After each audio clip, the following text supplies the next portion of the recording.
ನಾನು ಯಾವಾಗಲೂ ಒಂದನ್ನು ಭಾಳ ಸ್ಟ್ರಾಂಗ್ ಆಗಿ ನಂಬ್ತೀನಿ. ಸಿನಿಮಾ ಕತೆಗಳು ಸೌಂಡ್ ಮಾಡಬೇಕೇ ಹೊರತು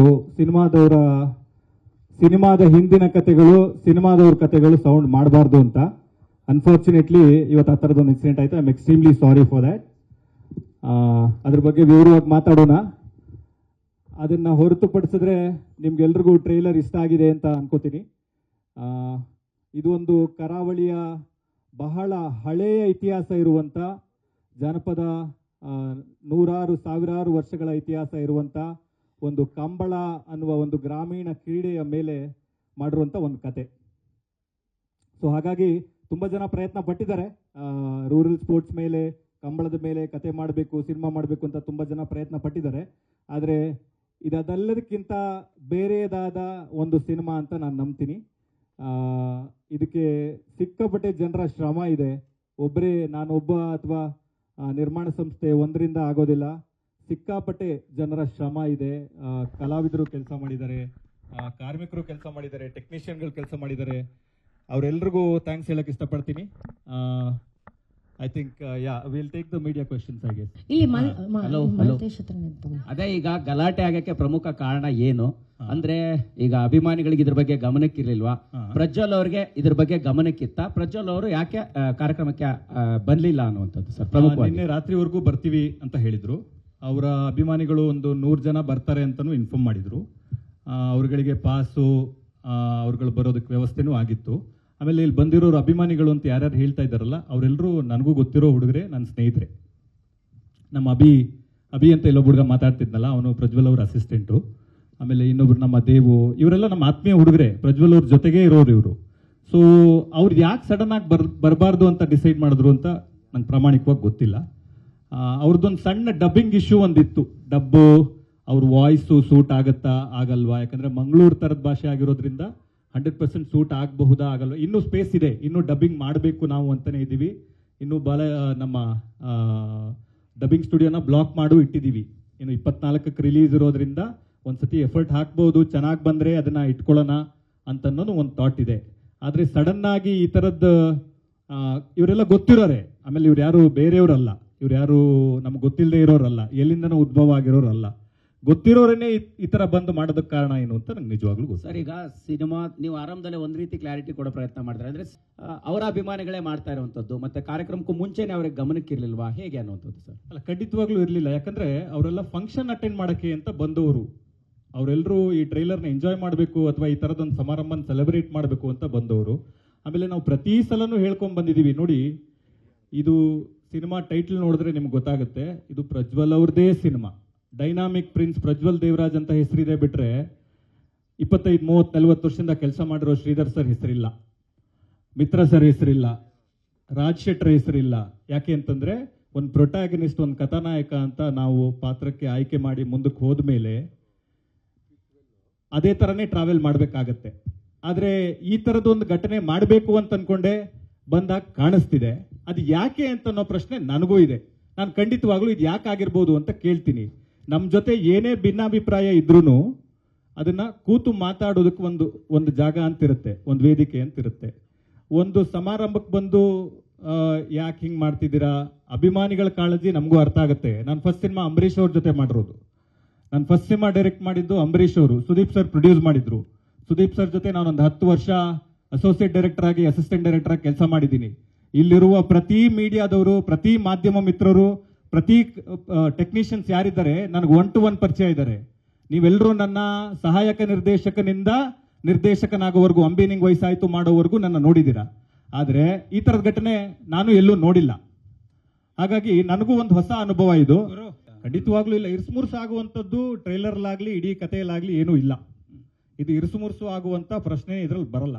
ನೀವು ಅವ್ರಿಗೆ ಮುಂಚೆನೇ ಹೇಳಿದ್ರ ಇವ್ರು ಇದ್ದಾರೆ ಅಂತ ಆರ್ಟಿಸ್ಟ್? ಬೇರೆ ಯಾರು ಬೇಕಾದರೂ ಬರ್ಬೋದು ಅಂತ ಹೇಳಿದ್ದು. ಯಾವ ದೊಡ್ಡ ಕಲಾವಿದರು ಬೇಕಾದರೂ ಈ ಪಾತ್ರನ ಮಾಡಬಹುದು ಅಂತ ಮುಂಚೆನೆ ಅವ್ರಿಗೆ ಅಪ್ಡೇಟ್ ಮಾಡಿದ್ವಿ. ಸರ್, ಈಗ ಡಬ್ಬಿಂಗ್ ವಿಚಾರವಾಗಿ ಗುರು ಸರ್, ಡಬ್ಬಿಂಗ್ ವಿಚಾರವಾಗಿ ಪ್ರಜ್ವಲ್ ಅವ್ರಿಗೆ ಈ ಸಿನಿಮಾ ಶುರುವಾದಾಗ ಏನಾದ್ರು ಮಾತುಕತೆ ಆಗಿತ್ತಾ, ಅಥವಾ ಈಗ ರಾಜ್ ಶೆಟ್ಟಿ ಎಂಟರ್ ಆದ್ಮೇಲೆ ಈ ರೀತಿ ಸಮಸ್ಯೆ ಏನಾದ್ರು ಉದ್ಭವ ಆಯ್ತಾ? ಇಲ್ಲ, ಖಂಡಿತವಾಗ್ಲೂ ಸರ್, ನಿಮ್ಮ ಬಗ್ಗೆ ವಿವಾದ ಇಲ್ಲ, ಖಂಡಿತ ನಿಮ್ಮ ಬಗ್ಗೆ ನಮ್ಗೆ ಗೊತ್ತಿದೆ. ಆ ರೀತಿ ಅಲ್ಲ, ಅಂದ್ರೆ ಈಗ ಒಬ್ಬ ಆರ್ಟಿಸ್ಟ್ ಆಗಿ ಹೇಳ್ತಾ ಇದ್ದಾರೆ. ಗುರು ಸರ್ ದಯವಿಟ್ಟು ಅದು ಕ್ಲಾರಿಟಿ ಹೇಳಿ ಹೇಳಿ. ಖಂಡಿತವಾಗ್ಲೂ ಇಲ್ಲ, ಯಾಕಂದ್ರೆ ಅವ್ರಿಗೆ ಮುಂಚಿತವಾಗ್ಲೂ ಗೊತ್ತಿತ್ತು. ಪ್ರಜ್ವಲ್ ಅವ್ರಿಗೆ ಬಹಳ ಕ್ಲಾರಿಟಿಯಾಗಿ ಹೇಳಿದ್ವಿ, ಈ ಪಾತ್ರನ ಯಾರಾದ್ರೂ ಒಂದು ಬಹಳ ಯೂನಿಕ್ ಸ್ಟೇಜ್ ಇರೋರು ಮಾಡಬೇಕು, ಅವ್ರು ನೋಡಿದ್ರೆ ಕಂಬಳದವರು, ಕಂಬಳ ಪ್ರಪಂಚದವರು ಅಂತ ಅನ್ನಿಸ್ಬೇಕು, ಅವ್ರ ತರದವರೇ ಮಾಡಬೇಕು ಅಂತ ಮಾತಾಡಿದ್ವಿ. ಆಗ ಅದ್ರ ಬಗ್ಗೆ ಏನು ಕನ್ಫ್ಯೂಷನ್ ಇಲ್ಲ. ಮತ್ತೆ ಇವರು ಎಕ್ಸಾಕ್ಟ್ ಆಗಿ ಏನ್ ಸರ್ ಪ್ರಾಬ್ಲಮ್ ಆಗ್ತಾ ಇರೋದು ಅವ್ರಿಗೆ? ಈಗ ನೀವು ಕನ್ವೆ ಕೂಡ ಮಾಡಿದಿರಿ, ಸೊ ಡಬ್ಬಿಂಗ್ ಕೂಡ ಬೇರೆಯವ್ರನ್ನ ನಾನು ಕನ್ವೆ ಆಗೋರ್ನ ಮಾಡ್ತೀನಿ ಅಂತಾನು ಕೂಡ ಅವ್ರ ಗಮನಕ್ಕಿದೆ.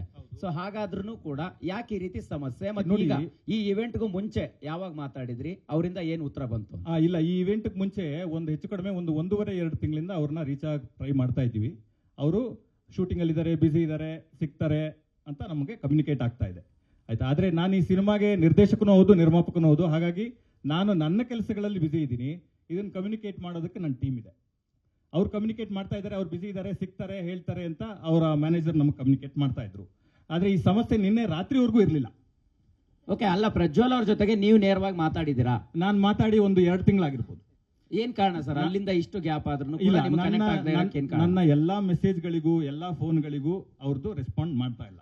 ಏನಾದ್ರೂ ಸಮಸ್ಯೆ ಇದ್ರೆ ಮಾತಾಡಿ ಅದನ್ನ ಸರಿ ಮಾಡ್ಕೊಳ್ಳೋಣ ಅಂತ ಬಹಳ ಸಾರಿ ಪ್ರಯತ್ನ ಪಟ್ಟಾಗ್ಲೂ ಅವರು ಫೋನ್ಗೆ ಸಿಗ್ತಾ ಇಲ್ಲ. ಆಗಿದ್ದು ಅನ್ಸುತ್ತೆ ಸರ್ ನಿಮ್ಗೆ ಇವತ್ತಿನ ಈ ಬೆಳವಣಿಗೆ ನೋಡಿದ್ರೆ ಉದ್ದೇಶಪೂರ್ವಕವಾಗಿ ಆಗಿದೆ ಅಂತ ಅನಿಸ್ತಾ ಇದೆಯಾ? ಇರ್ಬೋದು. ಯಾಕೆ ಅಂತಂದ್ರೆ ಇವರೆಲ್ಲರೂ ಗೊತ್ತಿರೋರೆ, ಅವ್ರ ಜೊತೆಗಿರೋರೆ, ಬೆಳಿಗ್ಗೆ ಇದ್ರೆ ಅವ್ರ ಅಕ್ಕಪಕ್ಕ ಇರೋ ಹುಡುಗರೆ. ಆಮೇಲೆ ನನ್ಗೇನು ಇವ್ರು ಹೊಸಬರಲ್ಲ ಸರ್. ಇವ್ರ ಫಂಕ್ಷನ್ ಬರ್ತೀವಿ, ಸಂಭ್ರಮ ಸೆಲೆಬ್ರೇಟ್ ಮಾಡೋಣ ಅಂತನೋ ಒಂದು ಆಂಗಲ್ ಅಲ್ಲಿ ಬಂದವರು ಸರ್. ಇದೇನು ಸರ್ ಇಲ್ಲಿ ಇಲ್ಲ ನೋಡಿದ್ರು, ಸಿನಿಮಾ ನೋಡಿದ್ರು, ಡಬ್ಬಿಂಗ್ ಮುಂಚೆ, ಪೋಸ್ಟ್ ಪ್ರೊಡಕ್ಷನ್ ಶುರು ಆಗ ಮುಂಚೆ ಫುಲ್ ಫಿಲ್ಮ್ ನೋಡಿದ್ರು. He liked it. He said it will be the best film of my life. ನನ್ನ ಜೀವನದಲ್ಲಿ ಒಂದು ಅದ್ಭುತ ಕತೆ ಇದು, ನನ್ನ ಜೀವನದಲ್ಲಿ ಒಂದು ಲ್ಯಾಂಡ್ ಮಾರ್ಕ್ ಫಿಲ್ಮ್ ಆಗುತ್ತೆ ಗುರು, ಐ ಆಮ್ ಸೋ ಹ್ಯಾಪಿ ಅಂತ ನಮ್ಮ ಆಫೀಸಿಗೆ ಬಂದು ನಮ್ಮ ಹತ್ರ ಒಂದು ಬೆಳಗಿನ ಜಾವ 2 ಗಂಟೆವರೆಗೂ ನಮ್ಮ ಆಫೀಸಲ್ಲಿ ಇದ್ರು, ಮಾತಾಡಿದ್ರು. He's basically very happy about the film. Sir ಈಚೆ ಸೈಡ್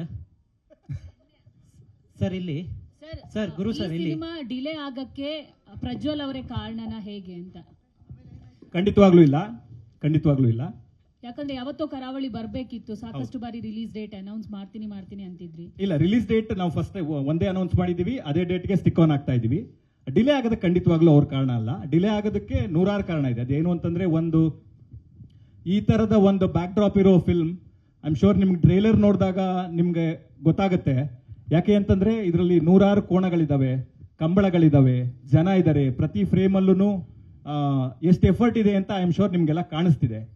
ಅದರ ಮೇಕಿಂಗ್ ಪ್ರಾಸೆಸ್ ಟೈಮ್ ತಗೋತೆ ಹೊರತು ಪ್ರಜ್ವಲ್ ಅವ್ರು ಯಾವುದೇ ಕಾರಣಕ್ಕೂ ಒಂದು ಕಥೆಯಲ್ಲಿರುವ ವಿಶೇಷತೆಯಿಂದಾಗಿ. ಇನ್ನೊಂದು ಸ್ಪೆಸಿಫಿಕ್ ಆಗಿ ಹೇಳಬೇಕು ಅಂತಂದ್ರೆ, ಕಂಬಳ ಅನ್ನೋದು ಒಂದು 10 ಸೆಕೆಂಡಿನಲ್ಲಿ ಮುಗಿದು ಹೋಗುವಂತ ಒಂದು ಕ್ರೀಡೆ.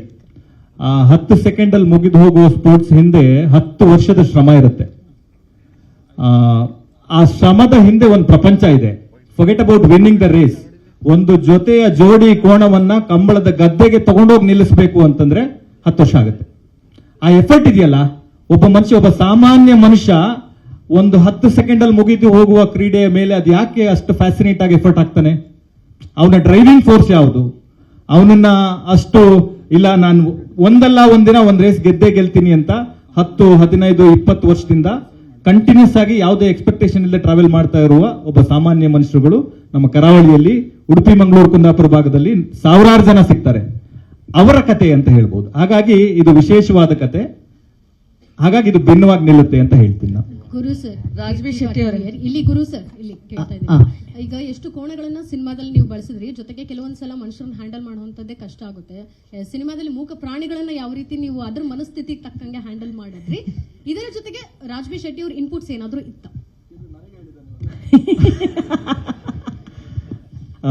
ಒಂದು I think animal board permission letter ಅಲ್ಲಿ ಇದೆ 246 ಜೊತೆ ಕೋಣಗಳು ಇಡೀ ಸಿನಿಮಾದಲ್ಲಿ ಬಳಕೆ ಆಗಿದೆ.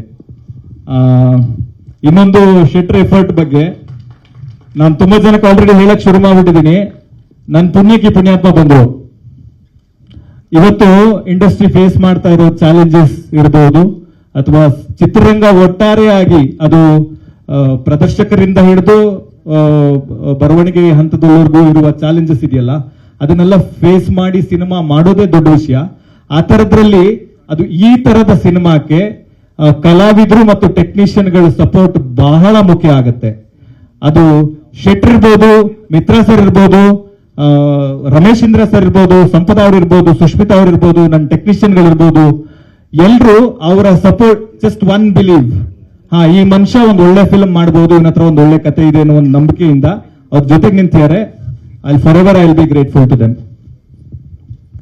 ಮುಂದಿನ ಪ್ರಶ್ನೆ ರಾಜ್ ಬಿ ಶೆಟ್ಟಿ ಅವರೇ.